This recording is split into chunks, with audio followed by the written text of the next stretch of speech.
Hello বন্ধুরা, তোমরা কেমন আছো? তো মেঘনা কুকিং ফুড চ্যানেলে তোমাদের সবাইকে জানাই অনেক অনেক স্বাগত। তো বন্ধুরা, চলে এলাম নতুন একটা ভিডিও নিয়ে।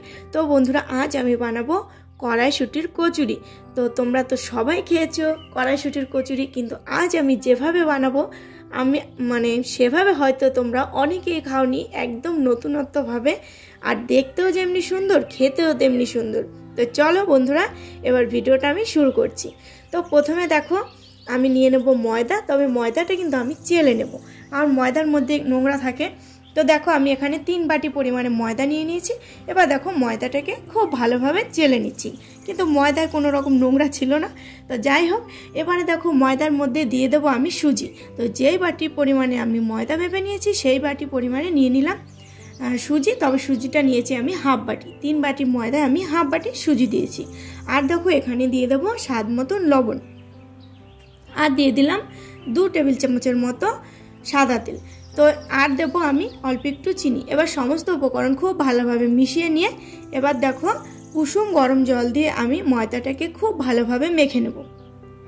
দেখো অল্প অল্প করে আমি জলটা মেশাবো, কারণ একবারে জল ঢেলে দিলে ময়দাটা আর পাতলা হয়ে যেতে পারে। তো অল্প অল্প জল দিয়ে দেখো আমি ময়দাটা খুব ভালোভাবে মেখে নিয়েছি। আর এখানে কিন্তু সুজিটা অবশ্যই ব্যবহার করতে হবে, কারণ সুজিটা দিলে কড়াইশুঁটির কচুরিগুলি খেতে বেশি করকরে হবে আর টেস্টি হবে। এবার দেখো বন্ধুরা, কড়াইশুঁটির কচুরিতে কড়াইশুঁটি তো অবশ্যই নিতে হবে। এখানে দেখো আমি 500 গ্রাম কড়াইশুঁটিকে ছাড়িয়ে নিয়েছি। আর দেখো বন্ধুরা, নিয়েছি একটা বিট গাজর। হ্যাঁ বন্ধুরা, কড়াইশুঁটির কচুরিতে বিট গাজর, তো এটা আমি কিভাবে ব্যবহার করব সেটা তোমাদের পরে দেখাচ্ছি। তো বিট গাজরটা দেখো খুব ছোট ছোট টুকরো করে কেটে নিয়ে আমি একটা পেস্ট তৈরি করে এর জুসটা আমি ব্যবহার করব। তো ওটা আমি আলাদা রেখে দিচ্ছি, ওটা পরে আমার কাজে লাগবে। এবারে দেখো কড়াইশুঁটিগুলো আমি একটা মিক্সির বাটির মধ্যে নিয়ে এটাকে পেস্ট তৈরি করে নেব।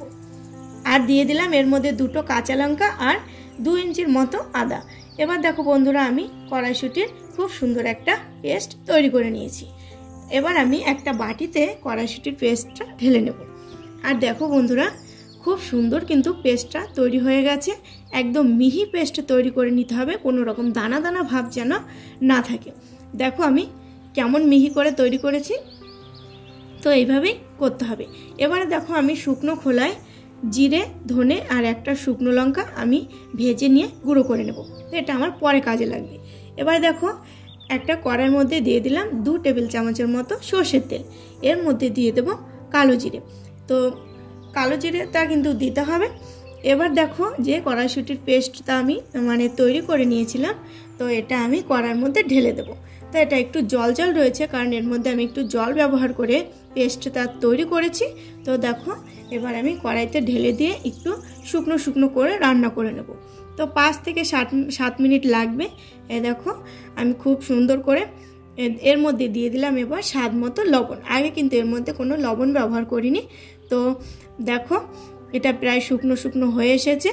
তো খুব ভালোভাবে এটা কিন্তু একটু জলটা শুকনো শুকনো করে নিতে হবে। দেখো খুব সুন্দরভাবে শুকনো শুকনো হয়ে গেছে। আর বন্ধুরা, এবারে দেবো দেখো ভাজা মশলা। যে ভাজা মশলাটা আমি আগে করে রেখেছিলাম, তো সেটা আমি গুঁড়ো করে নিয়েছি। আর দেখো আমি 1 চামচের মতো দিয়ে দিলাম, বেশি পরিমাণে দেবো না।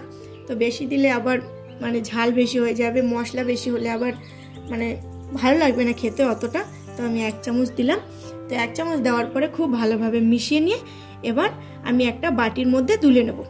তো দেখো সমস্ত কড়াইশুঁটির পেস্টটা আমি একটা বাটির মধ্যে তুলে নিচ্ছি। এই বাটির মধ্যে তুলে নিয়ে খুব ভালো করে কিন্তু ঠান্ডা করে নিতে হবে। দেখো এবার আমি এক সাইডে এটা রেখে দেবো। আর এইদিকে যে আমি ময়দাটা মেখে নিয়েছিলাম, এটা প্রায় আধ ঘন্টার মতো আমি চাপা দিয়ে রেখে দিয়েছিলাম।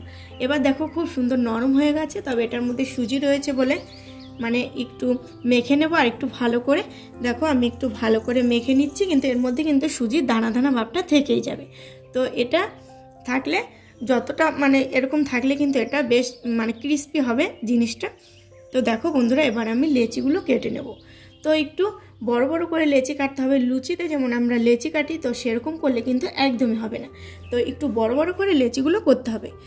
দেখো আমি সমস্ত লেচিগুলো করে নিয়েছি। আর এইদিকে কড়াইশুঁটিরও আমি ছোট ছোট করে এরকম লেচি করে নেব, কিন্তু কড়াইশুঁটিরগুলো একটু ছোট ছোট করতে হবে। তো দেখো আমার এখানে কড়াইশুঁটিরও সমস্ত লেচিগুলো মানে করে নিচ্ছি। তো দেখো সমস্ত লেচি করে নেওয়া হয়ে গেছে, আর এখানে আমার 12টা লেচি হয়েছে। তো 12টা হয়েছে ময়দার আর 12টা করে নিয়েছি কড়াইশুঁটির। এবার দেখো বন্ধুরা আমি কেমন করে কড়াইশুঁটির পরোটাগুলো তৈরি করছি। কিন্তু এগুলো কিন্তু আমি কোনোভাবে বেলবো না, হাত এমনি বেলা ছাড়াই এটা কিন্তু তৈরি করব। তো দেখো আমি কেমন করে এটার মধ্যে পুরটা ভরে নিচ্ছি কড়াইশুঁটির। তো চারিদিকে গোল করে নিয়ে এবার দেখো ভেতরে খুব ভালোভাবে আটকে দিয়েছি, আর বাইরের থেকে মানে যেন বেরিয়ে না আসে ভেতরে কড়াইশুঁটির পুরটা, সেটা কিন্তু খেয়াল রাখতে হবে। দেখো কিভাবে আমি করে নিচ্ছি। তো এইভাবে আমি সমস্ত পুরগুলো কড়াইশুঁটির একদম মানে ভেতরে ভরে নিয়েছি। তো এবারে বন্ধুরা দেখো উনুনে বসিয়ে দিচ্ছি একটা কড়াইতে দিয়ে দিচ্ছি সাদা তেল। তো এবারে বন্ধুরা তেলটা একটু গরম হতে থাকুক, আর এদিকে আমি কড়াইশুঁটির কচুরিগুলি বানিয়ে নেব। তো প্রথমে দেখো আমি এই যে একটা হাতা নিয়েছি, জালির হাতা। তো এটার পিছনে একটু তেল মেখে নিয়েছি। তো এটার মধ্যে আমি কড়াইশুঁটির কচুগুলি বানাবো। তো কিভাবে বানাবো তো বন্ধুরা তোমরা দেখে নাও। এটা কিন্তু অবশ্যই তোমরা বাড়িতে ট্রাই করবে, তাহলেই বুঝতে পারবে যে এটা দেখতেও যেমন অসাধারণ সুন্দর আর খেতেও ভীষণ সুন্দর। আর বাড়িতে যদি তোমরা আত্মীয়স্বজন এলে এই রেসিপিটা বানিয়ে দাও তো তারা অবাক হয়ে যাবে যে এটা কীভাবে তৈরি করেছো। তো দেখো আমি এই জালিদার হাতাটার পেছনে প্রথমে ময়দার ডোটা নিয়ে খুব ভালোভাবে চেপে চেপে দিয়ে তারপরে উল্টে দিলাম। তারপরে পেছন দিকে যে আমি বিট গাজরের জুসটা নিয়েছিলাম তো সেটা আমি খুব ভালো করে লাগিয়ে দিচ্ছি। এবার বন্ধুরা দেখো আস্তে আস্তে করে আমি খুলে নিচ্ছি, আর দেখো এবারে কেমন হয়েছে দেখতে। তো তেলটাও খুব ভালো করে গরম হয়ে গেছে, আর তেলের মধ্যে আমি দিয়ে দিলাম কড়াইশুঁটির কচুরিটা। এবার খুব ভালো করে উল্টে পাল্টে ভেজে নেব। আর দেখো কত সুন্দর লাগছে দেখতে তেলের মধ্যে। তো দেখতেও যেমন সুন্দর খেতেও তেমনি সুন্দর হবে। আর দেখো কালারটা কত সুন্দর এসেছে। আর এগুলো দেখো এবার কত সুন্দরভাবে ফুলে উঠেছে, আর এটা আমার খুব লাল লাল করে সুন্দর করে ভাজা হয়ে গেছে। তো তুলে নিচ্ছি। তো বন্ধুরা দেখো এইভাবে আমি আরেকটা পরোটা কড়াইশুঁটির কচুরি তৈরি করে নিয়েছি। তো এটাও আমি ভেজে নেব। দেখো এটাও তেলের মধ্যে ছেড়ে দিলাম, খুব সুন্দর উল্টে পাল্টে কিন্তু ভেজে নেব। আর আঁচটা কিন্তু হালকা মাঝারি আঁচ রাখতে হবে, একদম বেশি আঁচ দিলে কিন্তু পুড়ে যাবে আর লাল লাল হয়ে যাবে, দেখতে কিন্তু ভালো লাগবে না। তো দেখো বন্ধুরা এটা আমার ভাজা হয়ে গেছে, তো তুলে নিচ্ছি। তো এইভাবে আমি আরেকটা তৈরি করে নেব। তো এবার দেখো বন্ধুরা আমার আরেকটা তৈরি করা হয়ে গেছে। তো এটা আমি তেলের মধ্যে ছেড়ে দিলাম। তো এইভাবে কিন্তু আমি ভেজে নেব। আর বন্ধুরা রেসিপিটা কেমন লাগছে অবশ্যই কিন্তু কমেন্ট করে জানিও, আর যদি ভালো লেগে থাকে একটা লাইক কিন্তু অবশ্যই করে দিও। তো দেখো বন্ধুরা এবার আমার আরও একটা তৈরি হয়ে গেছে। তো এটাও আমি ভেজে নিয়ে দেখো তুলে নিচ্ছি। তো বন্ধুরা এখানে আমি 4টে কড়াইশুঁটির কচুরি তৈরি করে নিয়েছি।